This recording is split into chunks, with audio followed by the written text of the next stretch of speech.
ലോകത്തെ രണ്ടാം ശാഫിഈ എന്ന പേരിൽ അറിയപ്പെടുന്ന ഇമാം നവവി തന്റെ ശർഹുൽ മുഹദ്ദബ് എന്ന ഗ്രന്ഥത്തിൽ രേഖപ്പെടുത്തി വെച്ചത് നമുക്ക് കാണാൻ കഴിയും. പ്രിയപ്പെട്ടവരെ, ഇമാം ഗസാലി തങ്ങൾ പറയുന്നത് എന്താണെന്നറിയോ?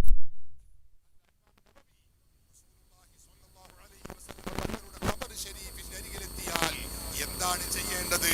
മഹാനവറുകൾ പറഞ്ഞു, വളരെ ഭവ്യതയോടെ നമ്മൾ നിൽക്കണം. എന്നിട്ടോ ആരംഭ റസൂലുള്ളാഹി സ്വല്ലല്ലാഹു അലൈഹി വസല്ലം തങ്ങളുടെ ജാറത്തിങ്കൽ ചെന്ന് റസൂലുള്ളാഹിയോട് സലാമൊക്കെ പറഞ്ഞ് തിരിച്ച് മൂന്നാളോടും സലാം പറഞ്ഞ് ആദ്യം സലാം പറഞ്ഞ ആരംഭ റസൂലുള്ളാഹിയുടെ ആ മുഖത്തേക്ക് തിരിഞ്ഞു നിൽക്കണം. എന്നിട്ടോ റസൂലുള്ളാഹിയെ കൊണ്ട് തവസ്സുൽ ചെയ്യണം. ആരംഭ റസൂലുള്ളാഹിയെ കൊണ്ട് അല്ലാഹുവിലേക്ക് റെക്കമെൻഡ് തേടണം, ശഫാഅത്ത് ചോദിക്കണം. അത് ശിർക്കാണെന്നല്ല, അത് കുഫറാണെന്നല്ല സഹോദരങ്ങളെ, അത് സുന്നത്താണ്.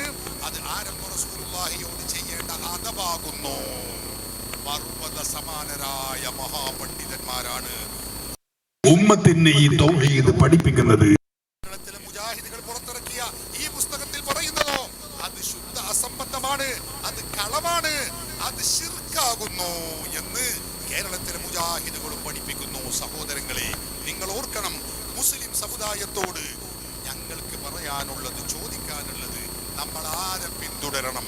മഹാനായ ഇമാമുൽ അഇമ്മ, അതുപോലെ ഇമാം ശാഫിഈ റളിയല്ലാഹു അൻഹു ഉൾപ്പെടെയുള്ള മഹാപണ്ഡിതന്മാരുടെ ഗുരുവായ ഇമാം മാലിക് റളിയല്ലാഹു അൻഹു, ഇമാമുൽ അഇമ്മ ഇമാമുന ശാഫിഈ റളിയല്ലാഹു അൻഹു, ഇമാം ഗസാലി തങ്ങൾ, ഇമാം നവവി ഉൾപ്പെടെ ലോകം കണ്ട മഹാപണ്ഡിതന്മാർ അവരൊക്കെ പഠിപ്പിക്കുന്നു, ഇത് ശിർക്കല്ല, ഇത് തൗഹീദാകുന്നു.